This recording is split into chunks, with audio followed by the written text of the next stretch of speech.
Good morning. My name is Dr. Tapan Kumar Sankar, and I'm the director of Simple Concept, a simple way of learning. Today, I am coming with a new topic, that is NCRT chemistry. So, NCRT chemistry is important for the science background. NCRT is the foundation of any science or any other subjects. So, according to NCRT, if you read NCRT full of confidence, then your foundation will be developed.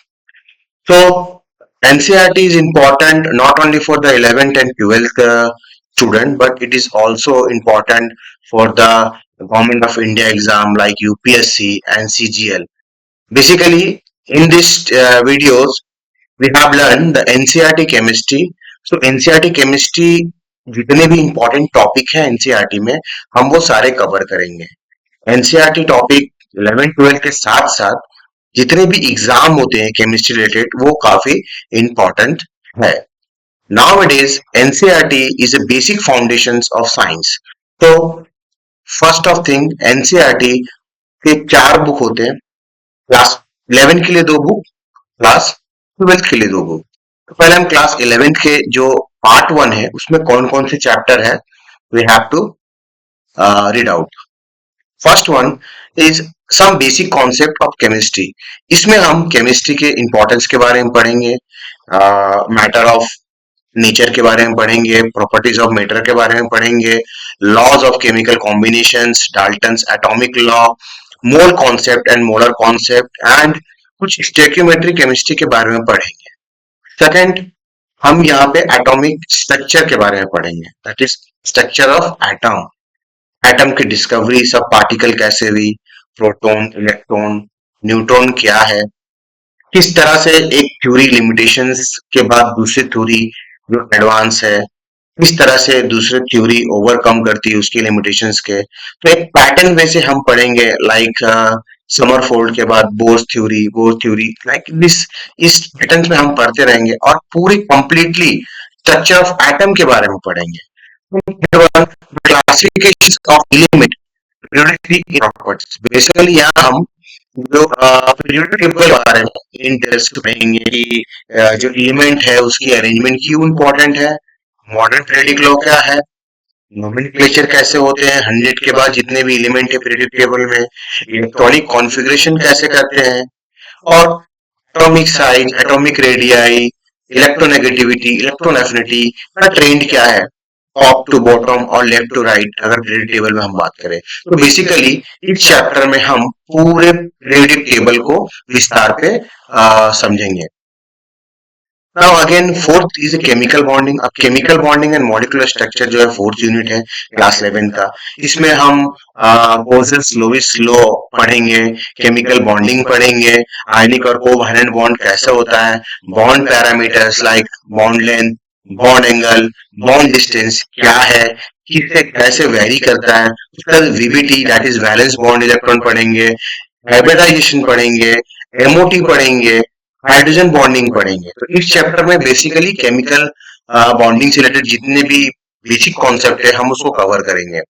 Next thermodynamic.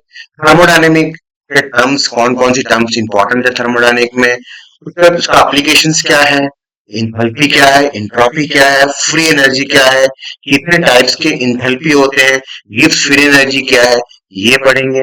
उनके बाद unit 6 में हम equilibrium in physical process, law of chemical equilibriums, heterogeneous homogeneous equilibrium क्या है, apart from this the factor affecting equilibrium, ionic equilibrium क्या है, ionization of acid and base क्या है, बफर सॉल्यूशंस क्या होते हैं. तो इस यूनिट में यूनिट 6 में हम इक्विलिब्रियम से रिलेटेड जितने भी टॉपिक है वो कॉन्सेप्चुअली पढ़ेंगे. देन हम बात करते हैं 11 पार्ट 2 केमिस्ट्री के. इसमें जनरली क्या होता है, रेडॉक्स रिएक्शन है, आइडियल रेडॉक्स रिएक्शन क्या है, रेडॉक्स रिएक्शन एक्चुअली होता क्या है, रिडक्शन क्या होता है, ऑक्सीडेशन क्या होता है, रेडॉक्स रिएक्शंस किस तरह से होती है, ये यूनिट 7 में पढ़ेंगे रेडॉक्स रिएक्शन के माध्यम से. And next is organic chemistry के कुछ बेसिक प्रिंसिपल और टेक्निक हम पढ़ेंगे कि क्लासिफिकेशन ऑफ ऑर्गेनिक कितने टाइप के होते हैं, नोमेनक्लेचर ऑफ ऑर्गेनिक कंपाउंड क्या है, मेथड ऑफ प्यूरिफिकेशन क्या होते हैं, quantitative analysis and quality analysis क्या है। एंड देन नाइन्थ जो है हमारा यूनिट जैसे hydrocarbon. Hydrocarbon means the carbon and hydrogen only. उसमें बहुत सारे कैटेगराइज आते हैं like alkane, alkyne, alkyne, aromatic, hydrocyclic. तो ये सब सारे हम 11th क्लास में पार्ट 1 और पार्ट 2 में कवर करेंगे। इसके बाद जो क्लास 12th की सिलेबस आती है, क्लास 12th में भी वही एनसीईआरटी है, पार्ट 1 और पार्ट 2। पार्ट 1 में हम पहले सॉल्यूशंस के बारे में पढ़ेंगे, लाइक सॉल्यूशंस कितने टाइप के होते हैं, सोलबिलिटी क्या है, वेपर प्रेशर क्या है, ideal and non ideal solutions क्या है, कोलिगेटिव प्रॉपर्टीज क्या है, एब्नॉर्मल मोलर मास क्या है। एंड यूनिट 2 में हम इलेक्ट्रोकेमिस्ट्री की बात करेंगे, लाइक इलेक्ट्रोकेमिकल सेल क्या है, गैल्वेनिक सेल क्या है, नॉन स्टिक इक्वेशंस क्या होती है, इलेक्ट्रोलाइटिक सेल एंड इलेक्ट्रोलाइट्स क्या होते हैं, बैटरीज के बारे में थोड़ा बहुत पढ़ेंगे, फ्यूल्स क्या है इसके बारे में पढ़ेंगे, कोरोजन किस तरह से होता है, उसको हम प्रिवेंट किस तरह से कर सकते हैं, ये के बारे में पढ़ेंगे। इसके बाद मैकेनिक्स पढ़ेंगे, मैकेनिक्स ऑफ रिएक्टेंट्स ऐसे होते हैं, ऑफ रेट ऑफ रिएक्शन पढ़ेंगे, कॉलिजन्स थ्योरी पढ़ेंगे, केमिकल रिएक्शंस के बारे में पढ़ेंगे। उससे जितने भी रिलेटेड हम केमिकल्स काइनेटिक्स के बारे में है वो हम स्टडी करेंगे इन डिटेल्स। उसके बाद हम कोऑर्डिनेशन कंपाउंड, जो कि वेरी इंपॉर्टेंट है, कोऑर्डिनेशन कंपाउंड में हम वार्नर्स थ्योरी पढ़ेंगे, कोऑर्डिनेशन कंपाउंड क्या है, सिंपल कंपाउंड क्या है, इन दोनों के बीच में हम कंपैरिजन करेंगे, कुछ बेसिक टर्म है उसे हम पढ़ने की कोशिश करेंगे। आइसोमरिज्म क्या है, बॉन्डिंग इन कोऑर्डिनेशन किस तरह होता है, बॉन्डिंग इन मेटल कार्बोनिल क्या है, और इंपॉर्टेंट एंड एप्लीकेशंस के बारे में पढ़ेंगे। ठीक, उसके बाद हम ब्लॉक पढ़ेंगे, डी ब्लॉक एलिमेंट, अब ब्लॉक एलिमेंट, ये इसके बारे में हम डिटेल्स में पढ़ेंगे केमिस्ट्री पार्ट 1 में, लाइक पीरियोडिक ट्रेंड क्या है, जनरल प्रॉपर्टीज क्या होती है ट्रांजिशन एलिमेंट्स की, या फिर लेंथेनाइट्स क्या है, एक्टिनाइट्स क्या है, और उनके एप्लीकेशंस के बारे में पढ़ेंगे एनसीईआरटी पार्ट 1 में क्लास 12 की।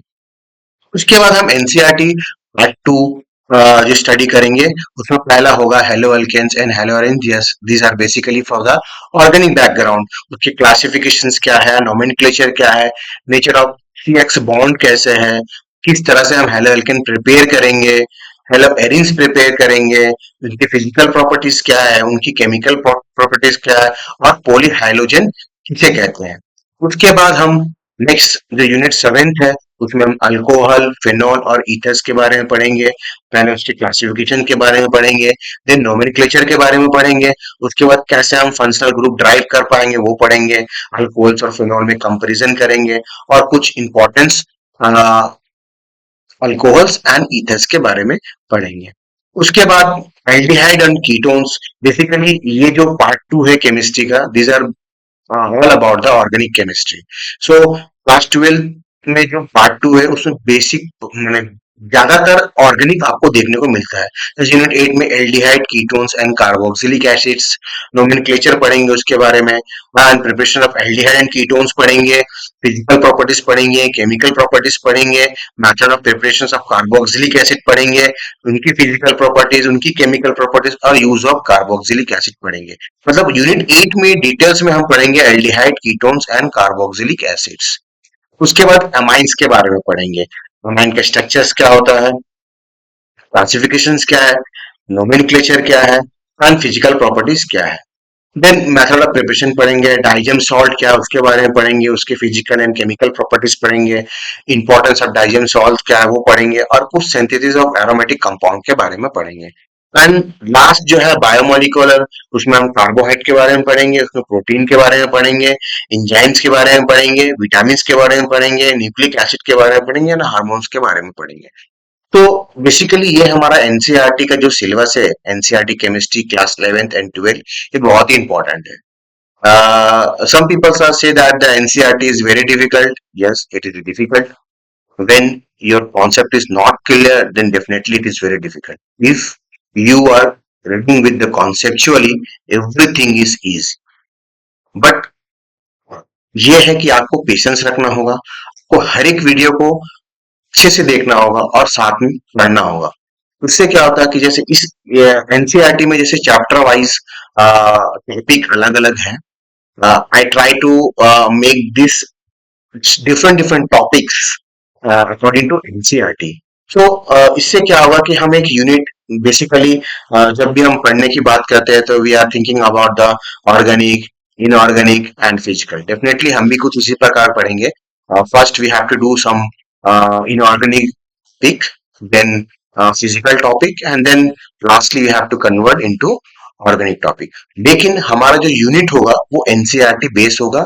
एनसीईआरटी के अकॉर्डिंग जो भी चैप्टर है हम उस चैप्टर के बेस पे एक अलग से वीडियो रिकॉर्डिंग करके विथ कॉन्सेप्चुअली क्लियर आपको नोट्स और उसके साथ कुछ एग्जांपल्स के साथ में आपको कोशिश भी करूंगा कि कुछ विजुअलाइजेशंस भी आपको देखने को मिले. लाइक हाइब्रिडाइजेशन जो है उसमें किस तरह से बाउंड एंगल होती है, किस तरह से स्ट्रक्चर्स के होते हैं. कोऑर्डिनेशन कम केमिस्ट्री में मैं पढ़ाने की कोशिश करूंगा. आइसोमरिज्म किस तरह है, किस तरह से क्या है. तो ये जो टोटल जो एनसीईआरटी केमिस्ट्री है ये बहुत ही इंपॉर्टेंट है. जैसे कि मैंने पहले ही कहा कि एनसीईआरटी सिर्फ क्लास 11 और 10th के लिए ही नहीं, लेकिन सारे गवर्नमेंट एग्जाम के लिए भी इम्पोर्टेंट है.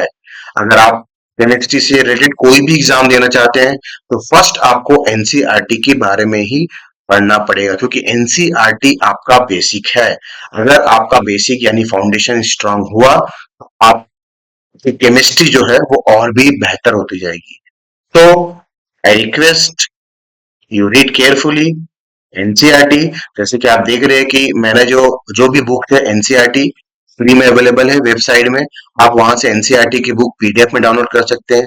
और ये जितने सिलेबस है आपको बुक के फर्स्ट पेज में आपको आसानी से मिल जाएगी. तो एनसीईआरटी के 4 बुक हैं. Part 1, part 2 for 11th, part 1, part 2 for 12th. तो ये 4 बुक को कंप्लीट करना. उसके बाद आपकी केमिस्ट्री में एक फाउंडेशन स्ट्रांग होगी. देन आप उसके बाद अच्छे से केमिस्ट्री को और समझ पाओगे. Thank you. अगर आपको ये वीडियो बहुत सही लगी हो तो प्लीज सब्सक्राइब कीजिए एंड शेयर कीजिए और बेल बटन दबाइए. Thank you very much.